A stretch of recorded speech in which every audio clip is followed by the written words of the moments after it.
Hello everyone, welcome to Pankaj Mishra study group. आज हम ancient history, प्राचीन भारत के इतिहास में जो पहला टॉपिक है इंडस वैली सिविलाइजेशन, सिंधु घाटी सभ्यता, उसमें अभी तक एनटीपीसी, एएलपी, टेक्नीशियन, जेई, इसमें जो प्रश्न प्रीवियस पूछे गए हैं, चाहे वो ग्रुप डी का ही क्यों ना हो, उन सभी को सॉल्व करेंगे, जिसे हम हिंदी इंग्लिश बाइलिंगुअल करने जा रहे हैं और जिसे हमने अग्रवाल एग्ज़ाम कार्ड की बुक से लिया हुआ है। इस बुक को आप ऑनलाइन या ऑफलाइन परचेस कर सकते हैं। ऑनलाइन फ्लिपकार्ट की लिंक टैग कर दिया गया है, अमेज़ॉन में भी उपलब्ध है, डिस्क्रिप्शन में भी इसकी लिंक दी हुई है। तो आइए मैं सबसे पहले आपको बुक का कवर पेज दिखा देता हूं ताकि आपको परचेस करने में आसानी हो। आप देख सकते हैं यह बुक अमेज़ॉन में भी उपलब्ध है और इसके साथ में अभी आप इसे ऑर्डर करेंगे तो बहुत ज़्यादा डिस्काउंट मिल जाएगा आपको, काफ़ी कम रेट में ही आपको बुक मिलेगी। पूरे चैप्टर को 89 पार्ट में डिवाइड कर दिया गया है और इसमें 3400 से ज़्यादा objective question with proper solution and theory दी हुई है, तो आप इसे ज़रूर देखें। चलिए थ्योरी और हम ऑब्जेक्टिव करना प्रारंभ करते हैं। फर्स्ट क्वेश्चन, सिंधु घाटी सभ्यता के समय शिल्प निर्माण के लिए सीप कहाँ से प्राप्त होती थी? जयपुर, रोपड़, नागेश्वर या सोरतुगई? सही आंसर हो जाएगा नागेश्वर से जो है सीप निर्माण के लिए शिल्प प्राप्त होती थी। नेक्स्ट क्वेश्चन है, सिंधु घाटी सभ्यता की सबसे महत्वपूर्ण विशेषता क्या थी? वस्तु विनिमय प्रणाली, स्थानीय परिवहन, ईंटों के बने हुए भवन या प्रशासनिक प्रणाली? सिंधु घाटी समय आज से लगभग 4500 वर्ष पूर्व यह सभ्यता देखी गई थी और उस समय अगर पक्की ईंटों के भवन आपको मिल रहे हों तो यह सबसे बड़ी विशेषता थी। इसके अलावा वहाँ पे स्थानीय प्रणाली भी अच्छी थी और वस्तु विनिमय प्रणाली मौजूद थी, लेकिन जो सबसे महत्वपूर्ण विशेषता थी वह पकी हुई ईंटों के भवन। आरआरबी एनटीपीसी में यह पूछा गया है 2016 में। तीसरा प्रश्न है, सिंधु घाटी सभ्यता के लोग पूजा करते थे हनुमान की, काली की, अयप्पा की या पशुपति की? The people of Indus valley civilization worship Hanuman, Kali, Ayyappa और पशुपति। सभी लोग आंसर जान सकते हैं। इसका सही आंसर हो जाएगा पशुपति, जिसे वर्तमान में हम भगवान शिव कहते हैं।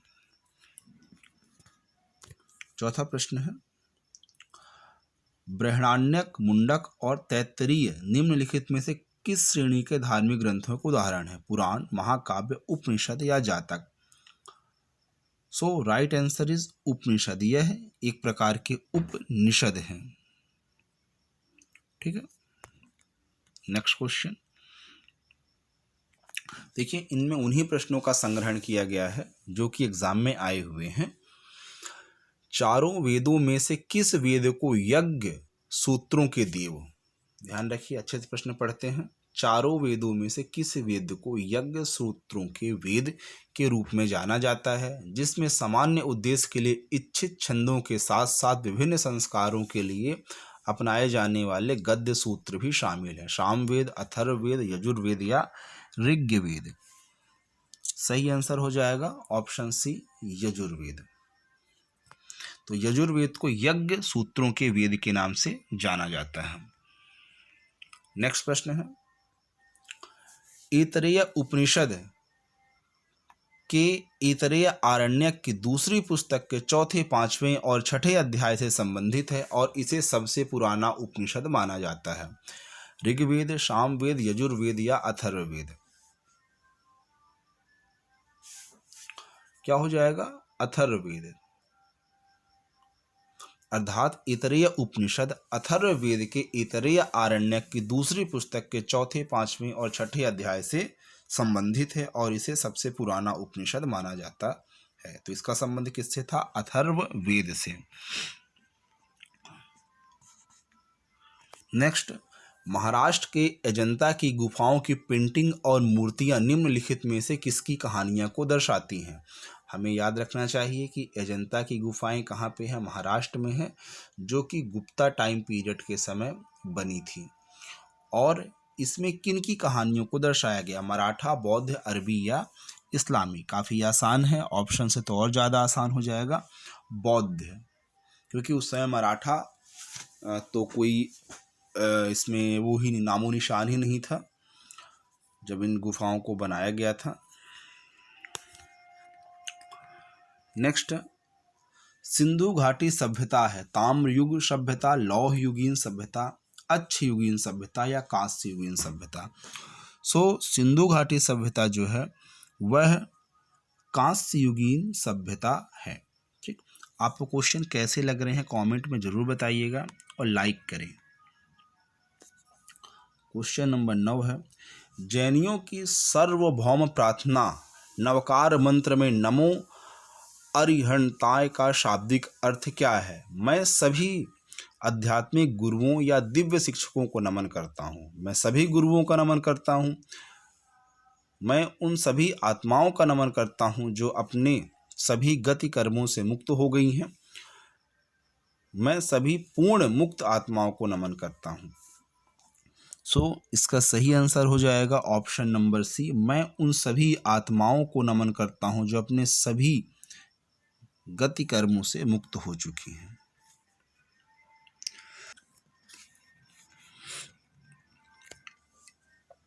दसवां प्रश्न है, महावीर और उनके अनुयायियों की शिक्षाओं को लगभग 1500 वर्ष पहले जिस रूप में लिखा गया था उसी रूप में वह वर्तमान में किस स्थान पर उपलब्ध है? बिहार के वैशाली में, बिहार के लछुआर में, बिहार में पावापुरी, गुजरात के वल्लभी। सही आंसर हो जाएगा इस प्रश्न के लिए कि महावीर और उनके अनुयायियों का शिक्षाओं का लगभग 1500 वर्ष पूर्व लिखा गया, और यह अगर हम वर्तमान में कहें तो गुजरात के वल्लभी, ध्यान रखिए गुजरात के वल्लभी में ये आपको मिल जाएगा। तो हमने दोस्तों महत्वपूर्ण 20 प्रश्नों को किया है। आगे हम फिर से आगे कंटिन्यू करते हैं। 11वां प्रश्न है, लाइक जरूर करिएगा जो लोग इस वीडियो को देखेंगे। विनय और सुत्त पिटक किसके उपदेशों के संकलन है? गौतम बुद्ध, गुरु गोविंद सिंह, ऋषभ देव या महावीर जैन? विनय और सुत्त पिटक, 11वां प्रश्न है, विनय और सुत्त पिटक जो हैं वह गौतम बुद्ध के उपदेशों का संकलन करते हैं। विनय पिटक, सुत्त पिटक और तीसरा है अभिधम्म पिटक जो कि बौद्ध धर्म से संबंधित है, जिसमें गौतम बुद्ध की शिक्षाओं का वर्णन किया गया है। 12वां प्रश्न है, सुल्तान इल्तुमिश की पुत्री रजिया निम्नलिखित में से किस वर्ष सुल्तान बनी? 1236, 1246, 1226 या 1256? ध्यान रखना हमें, बहुत इंपॉर्टेंट प्रश्न है यह, तो MPPSC में ही पूछा गया था। सही आंसर हो जाएगा 1236। यह सिर्फ और सिर्फ 4 वर्षों के लिए सुल्तान बनी थी जो कि इल्तुमिश की पुत्री थी। 1236 में इसने शासन करना प्रारंभ किया था। यह विश्व की पहली मुस्लिम शासिका भी हैं। नेक्स्ट, थेरी गाथा एक बौद्ध ग्रंथ है जो किसका हिस्सा है? यह भिक्षुणियों द्वारा रचित ग्रंथों का संग्रह, मतलब थेरी गाथा एक बौद्ध ग्रंथ है जिसका संबंध किससे है? महावंश से, विनय पिटक से, सुत्त पिटक या दीपवंश? RRB NTPC का यह प्रश्न है। और 13वें प्रश्न का सही आंसर हो जाएगा ऑप्शन नंबर सी, ध्यान रखना है, सुत्त पिटक। नेक्स्ट, अजंता गुफा चित्रकला भारत में स्वर्ण युग का प्रमाण है? बौद्ध धर्म, जैन धर्म, शैव धर्म या वैष्णव धर्म? RRB NTPC का यह प्रश्न है कि अजंता गुफा भारत में किस चीज के स्वर्ण युग का प्रमाण दे रही है? सही हो जाएगा ऑप्शन ए, बौद्ध धर्म। नेक्स्ट क्वेश्चन, विशिष्ट द्वैत दर्शन के संस्थापक कौन है? माधवाचार्य, रामानुजाचार्य, विष्णु स्वामी या निर्वाक? सही आंसर ऑप्शन बी, रामानुजाचार्य जो है वह विशिष्ट द्वैतवाद दर्शन के संस्थापक माने जाते हैं। दोस्तों हमने 15 प्रश्नों को कर लिया है। तो मैं आपको अगेन बता दूं कि इस क्वेश्चन को हमने कहाँ से लिया है। आप अमेज़ॉन, फ्लिपकार्ट से, जिसकी लिंक मैं आपको यहाँ पे दे दिया हूँ डिस्क्रिप्शन में, और साथ में शॉप सेक्शन में जाइए, फ्लिपकार्ट की लिंक आपको मिल जाएगी और डिस्क्रिप्शन में अमेज़ॉन की भी लिंक मिल जाएगी। जहाँ से आप जाकर इस बुक को परचेस कर सकते हैं। बहुत भयंकर डिस्काउंट चल रहा है और बहुत ही अच्छे प्रश्नों को इसमें सम्मिलित किया गया है। कोई भी बकवास चीज़ें, रिपीटेड चीज़ें नहीं दी गई हैं। नेक्स्ट क्वेश्चन, निम्नलिखित में से किसके द्वारा यह प्रतिपादित किया गया कि नियति सब कुछ निर्धारित करती है, व्यक्ति शक्तिहीन है? निम्नलिखित में से किसके द्वारा यह प्रतिपादित किया नियति सब कुछ निर्धारित करती है, मतलब सब कुछ पहले से ही लिखा हुआ है, व्यक्ति शक्तिहीन है, व्यक्ति के कर्मों से कुछ भी नहीं होता? जैन, बौद्ध, आजीवक या मीमांसक? सही आंसर हो जाएगा आजीवक। आजीवक संप्रदाय की प्रसिद्धि और पतन दोनों का कारण यही था, क्योंकि वह यह मान के चलता था कि सब कुछ पहले से निर्धारित है, हम कुछ भी चीज़ों को नया नहीं कर सकते या चेंज नहीं कर सकते हैं, कि जो होना होगा वह होगा ही। नेक्स्ट है, पाटलिपुत्र में स्थानांतरित होने से पहले निम्न में से कौन सी कई वर्षों तक मगध की राजधानी रही? मतलब पाटलिपुत्र तो मगध की राजधानी थी, लेकिन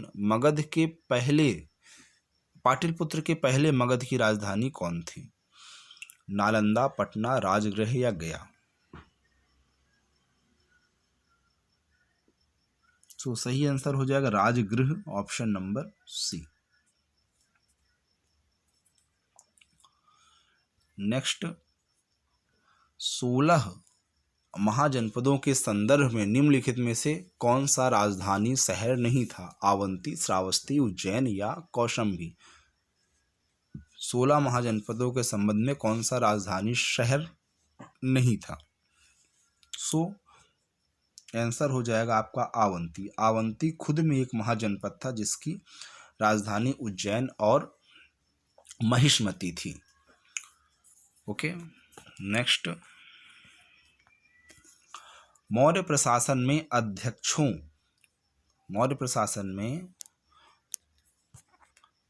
अध्यक्षों का विभिन्न विभागों के अधीक्षकों के रूप में किसने उल्लेख किया?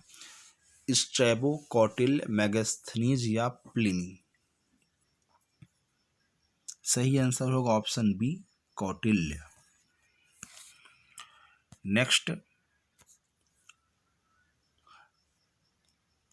अशोक के अधिकांश शिलालेख भाषा में थे, जबकि उपमहाद्वीप के उत्तर पश्चिम में पाए जाने वाला शिलालेख अरमाइक और यूनानी भाषा में थे। अर्थात हम कह सकते हैं कि अशोक पूरा एक चक्रवर्ती सम्राट था जिसका राज्य अफगानिस्तान से लेकर म्यांमार और पूरे भारत में फैला हुआ था। सो हम कह सकते हैं कि उसके जो ज़्यादातर अभिलेख थे वह प्राकृतिक भाषा में पाए गए थे। ठीक, तो दोस्तों हमने बहुत ही महत्वपूर्ण 20 प्रश्नों किया। नेक्स्ट वीडियो में हम इसके आगे के प्रश्नों को करेंगे। मैं चाहता हूं कि आप निष्पक्ष होकर कमेंट में ज़रूर बताइए कि यह बुक आपको कैसी लगी और इसके साथ में आपको ये कंटेंट कैसा लगा। आप दोनों चीज़ें कमेंट में पिन अप करें कि आपको कंटेंट और साथ में बुक कैसा लगा। लिंक आपको नीचे दे दी गई है। Thanks for watching, bye.